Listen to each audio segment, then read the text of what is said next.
Renee. I am so excited and honored to have you on Thyroid Mystery Solved. Welcome. Well, thanks for having me.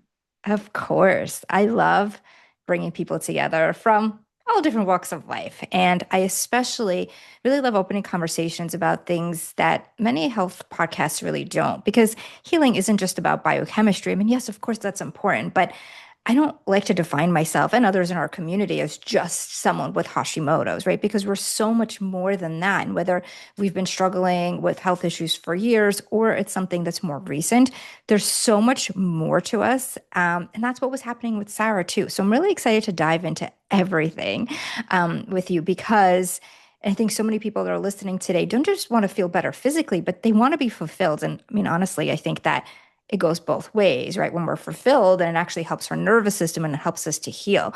But doing it all is not easy. And you are someone who's really figured a lot of this out.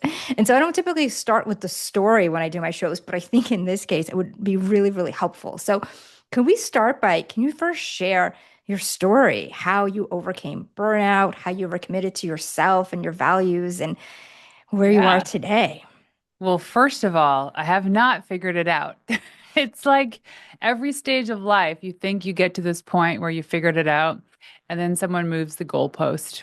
It could be like you're in your 40s and everything seems to be jiving with parenting and relationship, and you're making the money you always dreamed of, and then boom, perimenopause. It's like you're always going to be facing a challenge, whether it's emotional, spiritual, physical, like those suffering from thyroid issues or Hashimoto's. My dad actually suffers from thyroid issues. Luckily, I've had all the blood tests done to know that I'm good. But I will say this.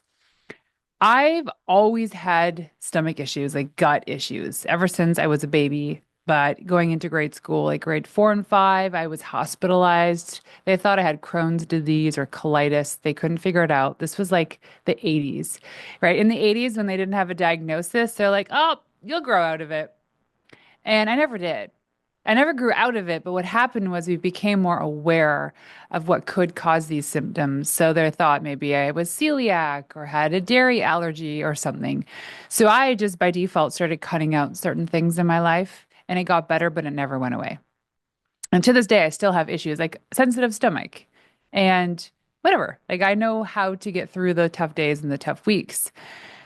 But fast forward to 2012 when I was pregnant with my first son, Max. I started a public relations agency and we grew really fast. We had clients from South Africa to San Diego. We were growing our team in our office as well as remote. And we were having great months, huge profit margins. And when Max was born, we were on this like really crazy trajectory. We went from a co-founder and I to all of a sudden a team of four to a team of six. And in that growth, like I had never run a business like that before. I was also having my baby. So, first time child, it's the biggest shift. I had no clue what to do. Luckily, he was healthy. But I found out only a few months later that I was pregnant with my second son. So, in the same year of launching that agency, I had both kids. I mean, that in and of itself is a full-time job. Yeah. But also to paint the bigger picture, when it came to like paying the bills, even though my husband just had a company acquired and he was raising around for another startup, he was always traveling. The bank needed a steady income from one partner in order to get a mortgage. It didn't matter how much money was in the bank, right? So there was pressure for me to show up, to get the paycheck, to get the benefits, to get all the stuff that we needed to be able to get the mortgage because we were building a house. Oh, on that too, we built a house, moved into it, and then Noah, when my second son was born, we were building another house and we moved into that one when he was 4 days old. Oh my gosh. Building, I mean, forget even like renovating a house, I think building a house from scratch. And that's how I got my first Hashimoto's flare. And I renovated it. I didn't even build Oh, from scratch. So I can there you go. only imagine. Right. And so so that I had two babies. And I remember walking into our new house that, by the way, wasn't even done. It was supposed to be done. And there were certain things that weren't in place yet that technically weren't allowed to move into it because it was considered dangerous. Like we had this upstairs living room that's like a mezzanine gallery that overlooked the living room and the kitchen, and the glass, the custom glass wasn't in yet. So there was no barrier. So obviously we weren't going to go upstairs, but still, some people are ding dongs. So we pushed a couch up and kind of blocked the way and made sure that Max didn't go up. And there was like plumbing and electrical. So there was always people in there. There was a buzz. And I remember holding Noah in my right arm. He's 4 days old. Like I'm not even remotely close to like being recovered, let alone being able to walk across a floor. And there's a big, gorgeous bouquet of flowers. Like they must have cost like $200. And our house is empty. And this is a big ass house. And my husband's standing behind me. And he is just so excited to bring me into this new home with this beautiful bouquet of flowers. Just like he's so proud of what we've built. And I'm just done. Like I'm done. My whole body just starts shutting down. I start crying. I said, I don't like this. Let's go back into the old house. But we had rented it out, so we had to be out of it. Gosh. And it's like all these things started at this point. Luckily, both my kids were healthy. Now I learned that my second son would not sleep at night. So for the first 3 months of his life, he was up every hour and a half, maybe every 2 hours. And we were not getting sleep. I was still going back to work, and I was full time back at when Max and Noah, sorry, were 5 weeks old. Oh my So my youngest gosh. was 5 weeks old. I had a 1 year old and a 5 week old. And they were in daycare full time. So there was this opportunity to relax because they were in daycare full time. And believe me, there were days when I quote called in sick because I was like, I just need a day to like sleep and eat pizza and be alone. Mhm. Because there were Yeah. clients that needed me, demands from the team, my babies needed me, my husband needed me. He was going off trying to raise around for his new startup and he'd be gone for 2 weeks.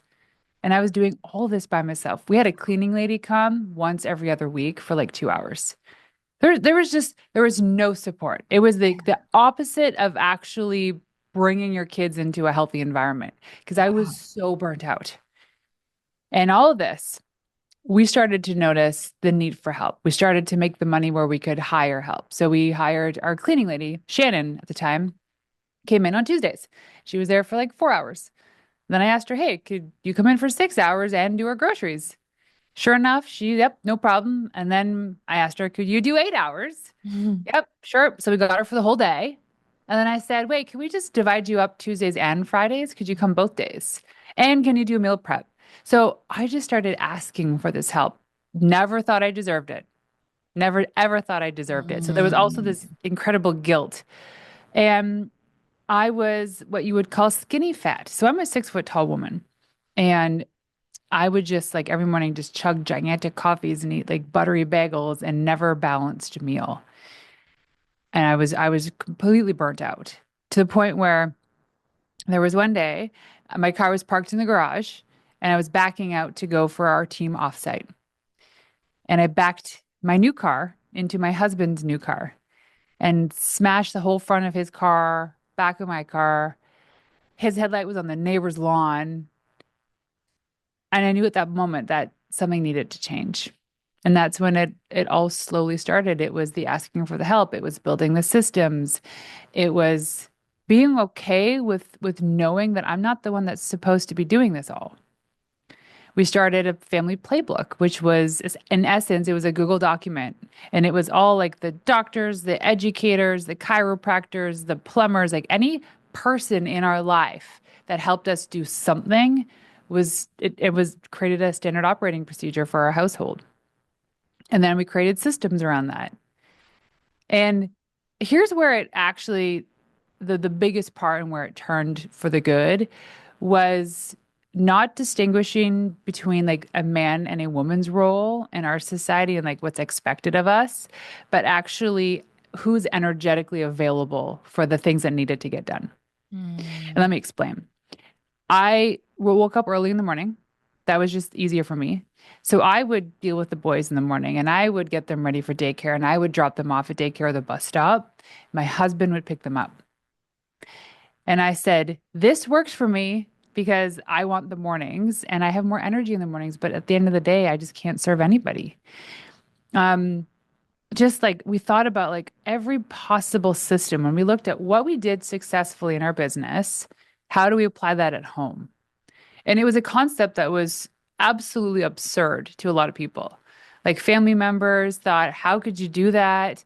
I had comments like offhanded comments saying, what's the point on having kids if you're not going to raise them? Mm. Women question how long I breastfed for. Just all these and those stung. I doubted myself. Like, am I even doing this right? Like maybe I shouldn't be a mother. Maybe I should give my kids up for adoption because they'd do better somewhere else. But the problem at this point now is that I was just surviving. Everything was just mediocre. So my work was mediocre. My leadership was mediocre. As a wife, oh gosh, don't even ask me about being a partner. As Mm. a mother, well, I just did what I thought my kids needed to survive, not thrive. Because in my like the conditioning and when I was a kid, it was mom did it all. I went to college the first day of university. I had an all girls dorm. I remember the washer dryer, the laundry unit was like at the end of our floor. And I was like, I need to go and do laundry. I had never seen a washing machine before. I stood in front of it, holding my laundry, embarrassed. I don't know what dial to push. I had to go flag a girl down. I was like, I'm sorry. Can you help me out? This is really embarrassing. So I vowed to never raise my children having everything done for them. And also, like, till this day, I wonder, my mom's almost 80 and she's just like, just full of energy. I don't think I've ever seen her sick a day in the life. Um, I don't know how she did it. So when it came down to it, we realized that it's not my responsibility to do it all at home and be an entrepreneur. And it's not one person's responsibility, but I do need help. And that's when we just outsourced everything to the point now where we have and have had a full-time house manager for 5 years. And it has been the best thing that we have ever done for our family life. Without that person in that role, I could not do what I love to do. My husband couldn't do what he loves to do, and we couldn't live the life that we live. Yeah. What an incredible story. And I mean, my gosh, you've been through so much, but this is also, I mean, it's so familiar to me and to so many people in our community because whether we have a health condition or not, right, the body keeps the score. So there's only Yeah. so much that we can do. And, I think what's so interesting, I have so much to comment here, but what's so interesting and what really relates to Sarah's case, and I think so many others listening, is that we want to do it all. I mean, I can relate so much to everything you're saying because I just posted about it today, actually. Like, I love being a mom and I love doing all the things. And one of my children has special needs. So, like, it requires more, but it also takes a lot more of my self regulation to be able to do all that. But I also love working. I love creating. I love doing the show and content and my courses and all of the things. But, like you said, right, there's only so much time. And then, everything kind of has to give. And, I think for people who want to do it all, it's really important to know that, like, yes, you can, but it's okay to ask for help. And that's really what you figured out. And what I love so much, and I could see how sometimes people may look at it a little weird or may not know what you're talking about, but I think it's so important is the SOPs. So SOPs are Yeah. standard operating procedures. That's a big word in the business world, right? Like anyone who has a business, runs a business, or works in a business is going to know what an SOP is. But if not, if you don't do that, then you're like, an SOP? Like, is that like a weird curse word that I don't know about, right? Like people don't know. Yeah. So, um, and I think often people don't relate, but it's like if we have these operating procedures in our business or our business runs smoothly, then why not? Right? Why not have that in our house so our house runs smoothly? We think that it's different, right? But it's really all the same. So I'd love to get into that because I think so many people want to, just like Sarah, make sure, right, that they're tending to themselves, supporting their nervous system, doing things to heal, but they don't want to stop their life. They still want to be a good mom, a good partner, a good, business owner or, employee, whatever else that they're doing. So, um, let's I want talk to I about. want to provide my perspective on something. You said that we think we have to do it all and we can, which I think is not correct. You can't do it all. Like there's no physical, emotional, spiritual way that you can do it all. Right? Because like you think about like the stay-at-home mom, which is in my perspective the hardest job in the world, because there's just no, it's relentless. Um, they could not do that and then go start a business and be completely like, you can't be committed to so many things and be great at it. And Yeah. greatness comes from doing fewer things really well. And, coming back to Sarah with Hashimoto's, really what it comes down to is, and I'm not at all discounting any sort of disease or illness, but there's a lot of these things that are in your head. They're in your head because your body is gyrating off stress, off this need to constantly be doing. And even when your body's at ease, you might be resting, reading a book, your head's not turned off. And it can take years for your body to recover. Years if you haven't allowed yourself to insert actual pauses in your life, like rest, good sleep, nutrition, hydration, exercise. We know all this stuff. It's like it would take an idiot to be like, oh, geez, sleep doesn't help me. Yeah, it does. We're human beings. We need to sleep. Yeah. And like I said, it's not I'm discounting these diseases. I just see it so often when people get like rushes and they get shingles or they like even the people get cancers. How much of the stuff in our life that is keeping us down is generated because of our thoughts, is generated because of we're serving someone else's expectations of our life and we don't want to do it. Like Yeah. the lawyer who expects their kids to be a lawyer and they have absolutely no interest in it and they still go the course because this is what dad wants. Yeah. And they live this life because they're filling someone else's dream of what their child does. So when you think about, okay, so Hashimoto's is a real thing, obviously, like people suffer from it. Thyroid issues, my dad has it, people suffer from it.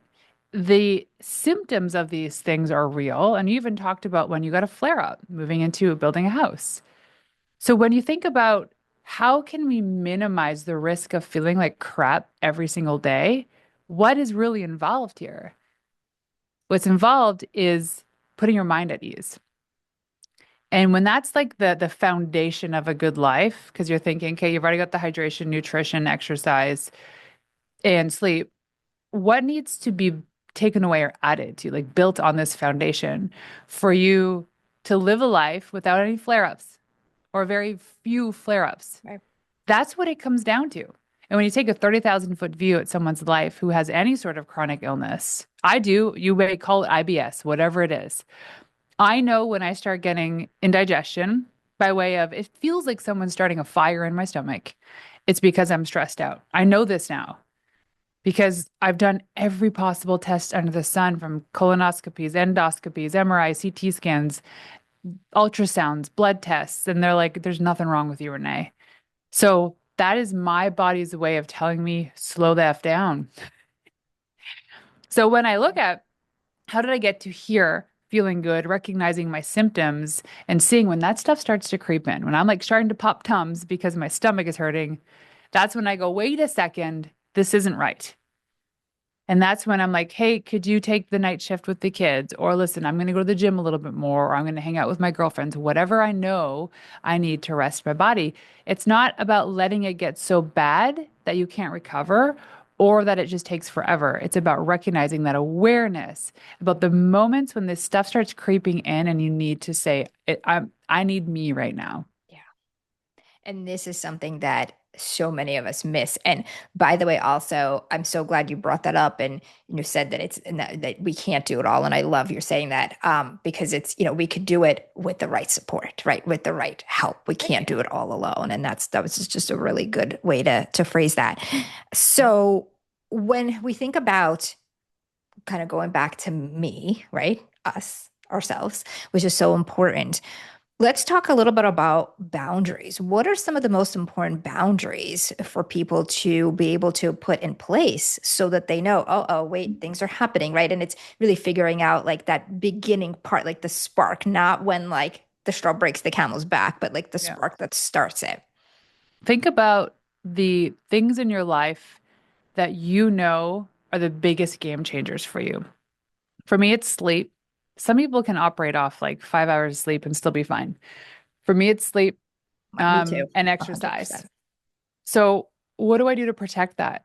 Well, it's like if we're hosting dinners at our house, as an example, and like we'll have Christmas parties with 100 people, and we invite them over at 4 p.m. People think that's absurd. And I go, dude, this is perfect because if you have another Christmas party you want to go to and get wasted, you can leave from here. So you come at 4, but here's what we do. At 10 p.m. or earlier, we have a hired cleaning crew that shows up because there's nothing like getting the point that you're no longer welcome here when the cleaning crew is mopping around your feet. I love So, that. what are the boundaries you need in your life to be able to like look at your calendar for the day and not be overwhelmed? For me, it's like I know that I can't do more than 3 podcast recordings in a day. After that, I mean, even 2 would be questionable. And there's buffers around the meetings. There's certain days of the week that I just don't do certain things, like Mondays and Fridays, I don't do meetings. Friday afternoons, I'm with my kids. I have 2 of them. And like also being okay with missing stuff. Like last night and today, I you do not want to go into my kitchen right now because your feet will get stuck to the floor. It's so sticky with sugar and lemons because the boys were so busy making lemonade. They're going down to our waterfront here and they're going to be selling lemonade today. And I got them all set up. And like it hurts a little bit because I'm not going to be there, but Betty's going to take them. And I'm okay with the fact that I can't be there for every milestone and everything. Like I missed their first steps, but on my deathbed, I'm not going to be like, "Oh, geez, I wish I was there for the first step they ever took." Like the bigger picture is what matters. Yeah. Um, so much to unpack here. But what was that question again coming back? Because I went off on a tangent. So boundaries, Boundaries. like what are the most important ones? And it sounds like what you're saying is that it depends on what are the things that move the needle for you, right? So if it's sleep, then the boundary is like, don't go out past that time or don't invite people or actually politely ask them to leave at a certain Yeah, yeah, yeah. time, right? Well, and those are extreme examples, but boundaries are my family knows that I am happier when I work out and specifically when I do CrossFit of all things. Mm. So my husband will say, "Hey, babe, have you gone to CrossFit this week or have you gone to the gym?" Because he knows I'm getting on edge. And that means I know he's offering that space for me to go. No excuses. Because it's all about teamwork, even with the kids. Um, our boys are 12 and 13 years old, and they've been cooking on a gas stove ever since they were 6. They've been doing their own laundry since they could touch the buttons on the washing machine. Wow. Because, well, obviously, these are just life skills, but also when you give them that responsibility, they need to own it. You're teaching them something, but then you don't have to do it. They pack their own lunches, they clean their own containers, they do all the things they're so capable of doing. And by letting go of that task does not make me a terrible mother at all, because that was the story I told myself. I'm a bad mom because I'm not putting their lunch together. And like, believe me, there's days I'd open up their lunch box and it was yogurt, an apple, and a juice box. And I go, dude, this is not going to get you through the day. But I never added more. They said that was enough. They come home at the end of the day starving. They're not going to die. And it was a lesson learned. Yeah.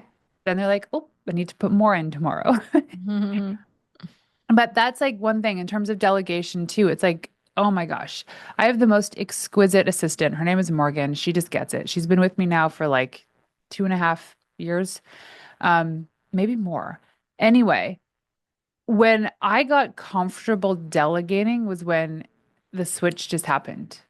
And that is really a big thing that I want to dive into because so many reasons. But, I think people feel like they're bad mom, worker, person, right? If they have someone else help them. But then I think it's twofold, right? It's accepting help, but it's also being able to understand what it is that you want and properly like delegate it out. So it's like understanding you need it and then also like how do you tell someone because there's so many different beliefs under all of that. So how did you, because I know you've had those beliefs, you mentioned it, right? So how did you get over those and how did you become good at delegating? Because that is a very big skill that So I here's a think most crazy people don't thought. have. The crazy thought is this, that there are people that love to do the things you hate doing. And it's crazy. So crazy. Like I hate cooking. Like with a passion. I'd rather scrub a toilet. True fact. But there are so many people that absolutely love it. So why not pay them to do the thing they love to do? Does it like it's just it's so conceptually makes so much sense. Um, for me, when I actually did the work, I learned that I didn't feel like I deserved that help because I was also so worried about what my parents would think. Mm. Like, what would my mom think that we have somebody in our house prepping our meals, doing the laundry, mopping the floor? So I hid it. I hid it from them for the longest time.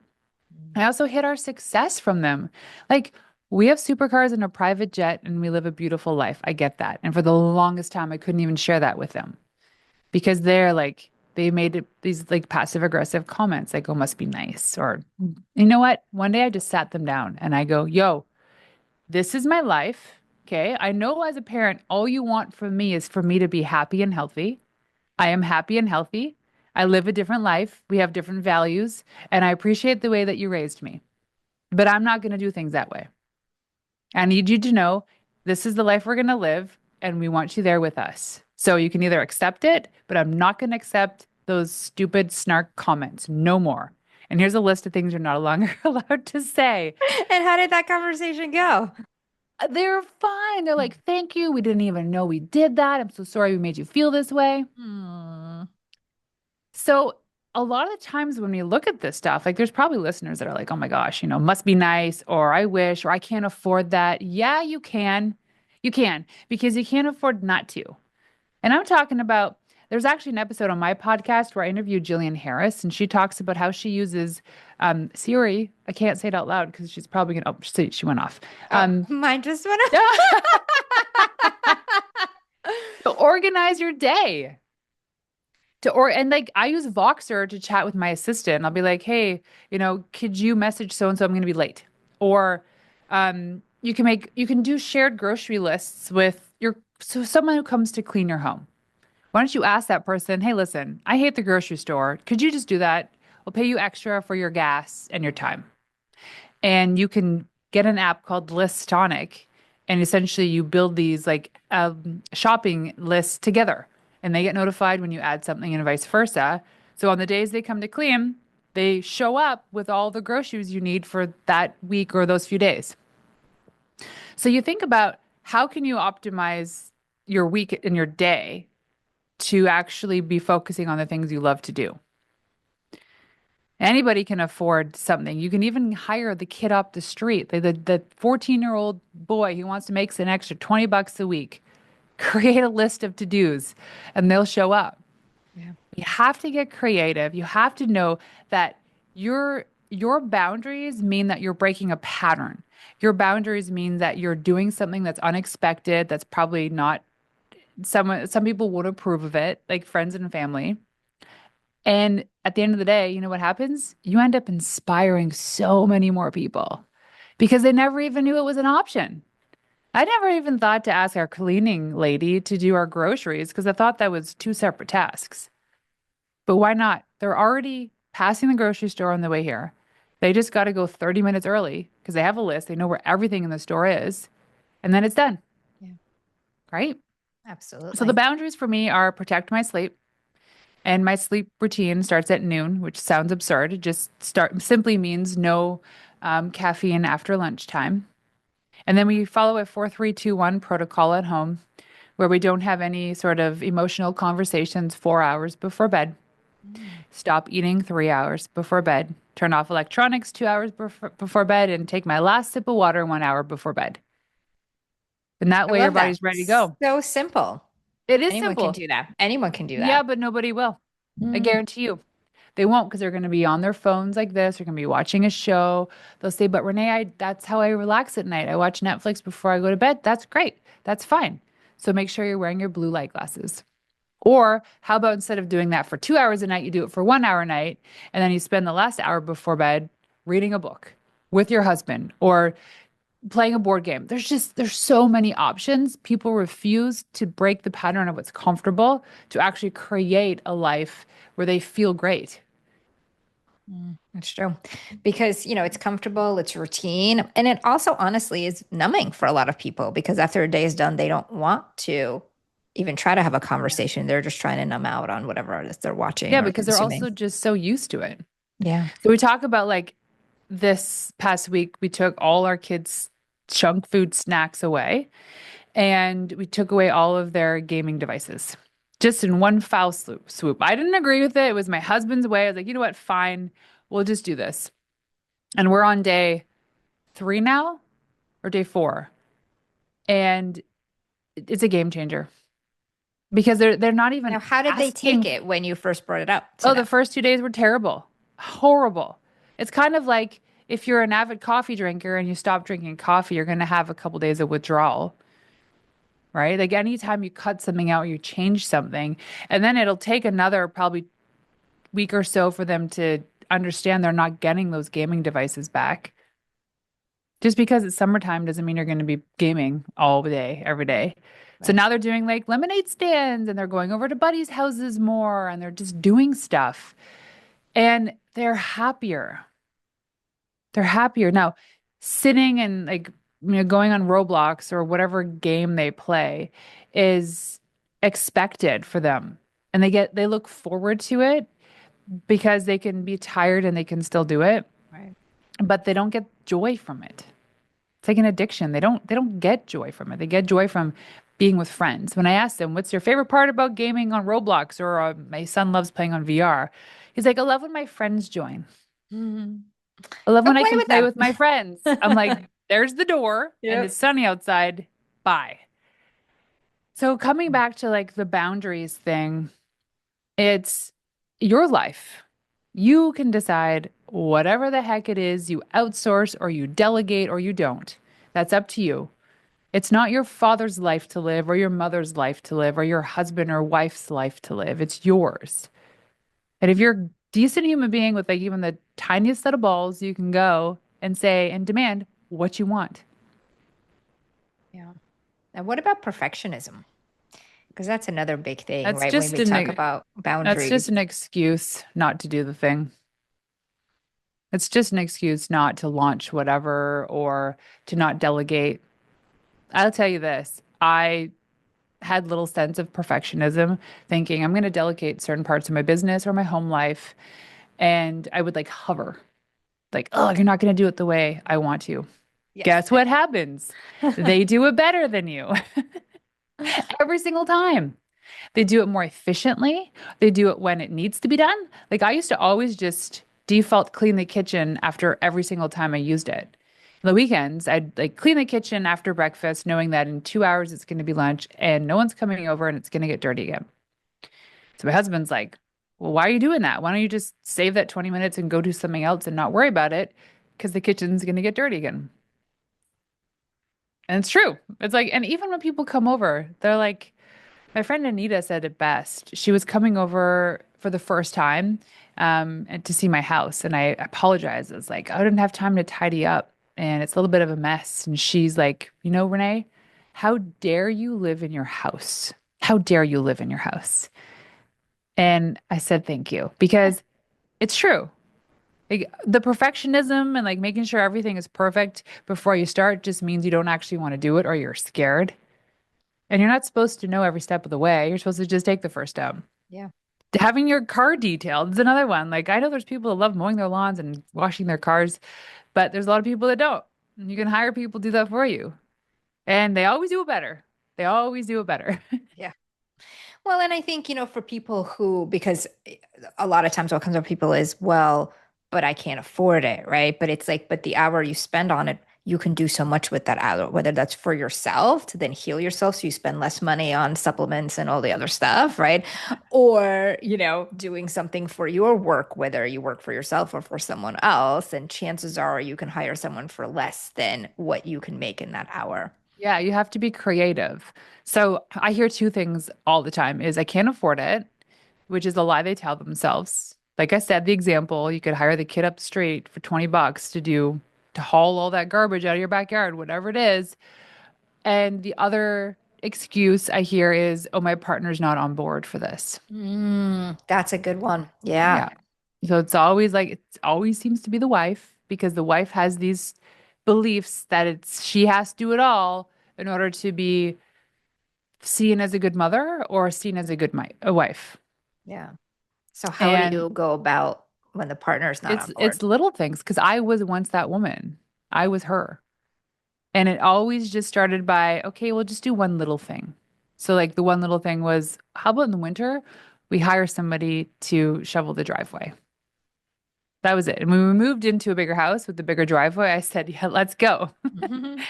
I'm like, how much is this going to cost? Just because I'm curious of the value. And it was like $500 for a whole season. I'm like, let's do this. And then when I got okay with that, I was like, well, what else can we do? And that's when we asked Shannon to do our groceries for us. And the thought went through my head, well, she's gonna not get the right things, and she just doesn't know. I mean, how hard is it to get milk and chicken? It's really not that hard. So it's just like biting off a little bit at a time, and especially with women, they kind of need to be introduced to the concept of having somebody else do the things for them. Yeah. Men, I would be like, I know this. They're like, yep, you go, you do this, and you do that. Um, or you can go cold turkey and just full send it and see what happens. Probably not a good idea.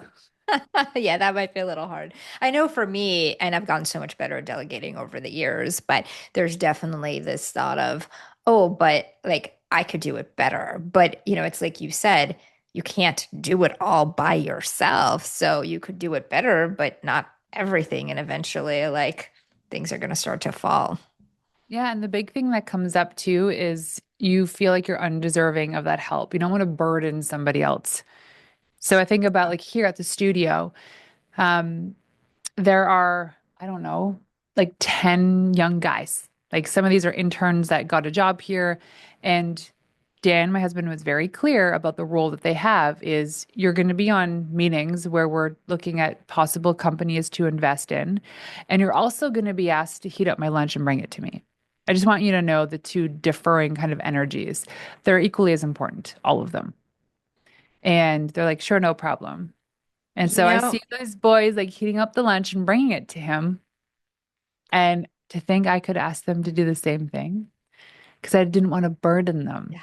I mean, as you were saying that, just Yeah. describing what Dan said to them, I like, and I'm so in tune with my body now. Like, normally I wouldn't have noticed it, but now I'm like, oh, I got like a little like tension, like right Mhm. here, because I started to think, oh, like I ask people to do these things, but to ask them to heat up my food, like, well, that just feels weird. And like, I But just, try it once. Just do it.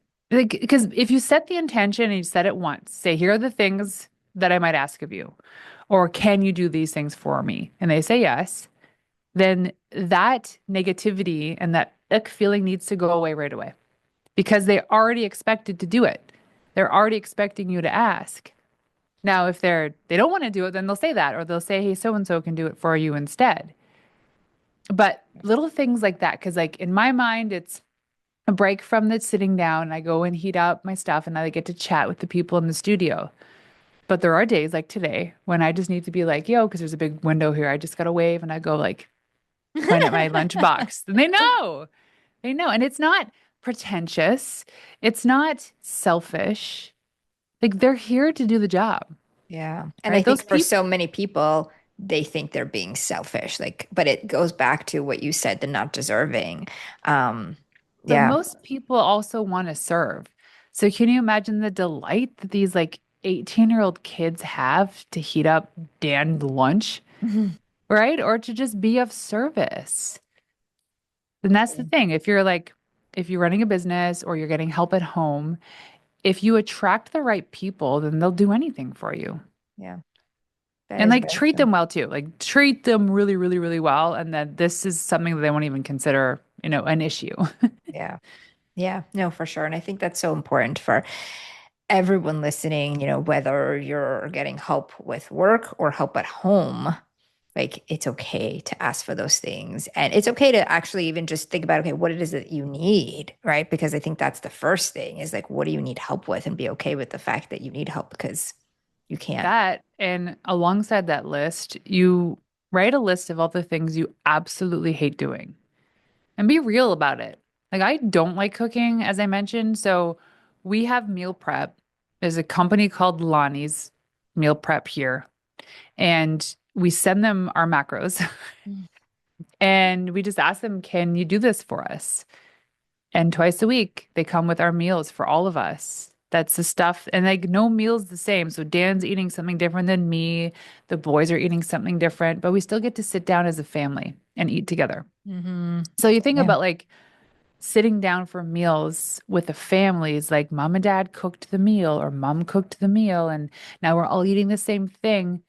No, it doesn't have to be that way. Right. You Yeah. The know, important thing is the sitting down for sure. it's being together. Yeah, Hmm. exactly. We actually have our nanny do our meal prep. So when I hired Hmm. her, I knew that I didn't need, we had a live-in for a while. My kids are a little bit older now. We don't need a live-in anymore. And I hired someone specifically to come between 4 and 8 to cook and yeah, do some nannying. But like if I'm home, my kids want to play with me and be with me. And I'm like, great, I'll spend time with you and someone else cooks. And, she also Yes. has our macros. She has all of our allergies and she does make like four different meals because Yeah. my son has special needs and he only eats very specific things. My daughter Oh, eats that's something like else. my oldest. Yeah. Like chicken fingers So and fries. Like every day. I get it. but And that's the thing is there's no shame in how you run the dynamic of your household or the dynamic of your company if everyone is being treated with respect and you're happy. There's no shame that you're asking somebody to do this for you. You're providing a job and an opportunity for somebody else.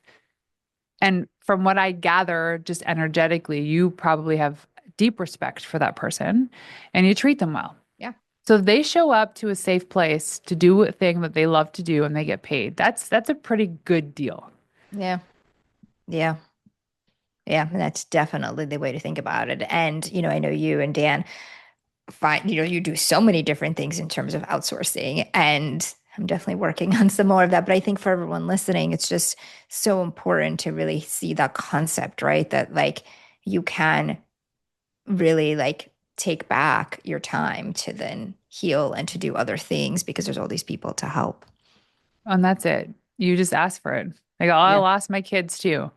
It's like you set the expectation, like you go into a conversation when you have to deliver bad news. There's actually research on this. When you say, I've got some bad news, it actually emotionally, spiritually helps the person prepare for what's coming at them. But if you just come in with the bad news, then it doesn't work that way. So for my kids, I'll say, hey, listen, I'm really tired. I'm not feeling well. And I know I was either supposed to do this with you or for you. And can we do it tomorrow? Or could you heat up my dinner for me? So when you like set the expectation, the intention of what you're asking, people are like, absolutely, of course. Yeah. Like, I'm overwhelmed or like my symptoms are flaring up. Can you guys just do this for me the next couple days, please? Yeah. It's easy. Absolutely. Now, a lot of times when people have dealt with health challenges, and for some, maybe for a while, right, they lose themselves a little bit in the process. And as they start to feel better, they, get motivated, they want to do more things, but often they feel like they've lost their identity. What advice would you have for them coming out on the other side, feeling better and wanting to do stuff, but then kind of not knowing where to go? Well, there's so much to unpack in terms of identity because it's also, is it a man or is it a woman? Is it a certain stage of their life? Because without having any emotional or physical issues, health issues, then a woman in her 40s is transitioning into a new era, right? Very true. Like, and Yeah. then people that are just having a baby or there's an empty nest. And so when it comes to identity, it's really not about what you do. It's all about spiritually who you are because your identity is constantly shifting. But also your identity is still like from a spiritual perspective, it's still the same thing. You're still the same 6-year-old girl. You're going to be the same 80-year-old woman. Like that heart, that's you, that's in there, regardless of what's happening in your life. And when you start to feel better, I know the hesitation too, and actually committing to doing stuff because you're worried you're going to start feeling like crap again. I know these feelings where it's like, oh, I've had a great like couple weeks or a few months, but there's also this resistance where it's like you don't want to commit to do the thing because you're worried you're going to get a flare up again or something's going to happen. Do it anyway. do it anyway. Because I know that if it's a thing you love to do, like kickboxing or drum lessons or whatever it is, that you miss so much about what it was like before you got sick, that could actually help you heal faster. So the identity comes back to it's not what you do, it's who you are. Regardless of you having four limbs, two limbs, no limbs, being a man or a woman, whatever, you could be a butterfly. And it's all about who you are inside. And if that woman or that man wants to do the thing, wants to start the business, wants to travel the world, write the book, do it. Do it because it's like one of the five regrets of the dying is not doing the thing. Yeah. And say you get sick again or a flare up happens and you just put it on pause, come back to it. But I guarantee you that is a huge part of the healing process. Mhm. Yeah, because so often, right, there's so much obviously emotional that goes into being sick and so much of, saying yes when you really meant no. And so much of like not really, thyroid especially is really about speaking your truth because of the throat and the fifth chakra. Oh, yeah. And so, being in a relationship just because you don't want to be uncomfortable if you're not in that That's the anymore. craziest thing too when it comes to any kind of relationships is we stick to it because we're more okay with the familiarity of the pain than Mhm. not knowing how good it could possibly be. Yeah. And it gets like messy in the middle when you finally decide I'm cutting the cord with this person. And then if you're married and you have kids, like it's just, yes, it's tough. It's so tough. But those people that they wanted it for so long and they finally do it, it's kind of like, it's really just making the decision. That's it. Decide. And that's the thing. Make I the think once you decision. make the decision, everything else is actually easier. It's making a decision that's the hardest. I agree with you so much. Yes. Yeah. Yeah, and the thing is that's like the it's called the voting system in your brain. So your brain's always voting on stuff to do. You might call it decision making, but I'm like voting, do I have my coffee or my water? I'm voting, do I go unlock the door for Anita who's going to be here any second or do I let her knock? Like all of these voting things that are happening in our brain cause tension and stress. And if I just decide, no, I'm not going to open the door for her, then the decision's made and move on. Right. So now you're allowing this energy to flow instead of getting stuck. So you have to make that decision. So whatever it is, the identity, it's like don't even think about that. Don't overthink it. You're feeling good, you want to do the thing, go and do it. Right. That's simple. Yeah. And then listen to your body as you do it and Yeah, stop if you need to. exactly. Yeah. Remember that. Remember to listen to your body. I love that. Oh, Renee, this has been so much fun and so much heart here and so much that I know people are going to take away to, really look at and see how they can shift their life to make it better and for them to be happier. So for those that want to learn more about you, where can they find you? How can they connect with you? How can they see all the things you have? Yeah, well, they can go to reneewarren.com or follow me on Instagram, Renee_Warren. We are or have launched our membership community that it's off the heels of our big event that we had in June called the Pink Skirt Project. I'm just kicking that off. I also have a podcast called Into the Wild, so you come check it out. Amazing. Well, thank you so much for being here. We'll put all this in the show notes, and I'm so excited to keep connected with you. Thank you so much for being here. Thanks for having me. Of course.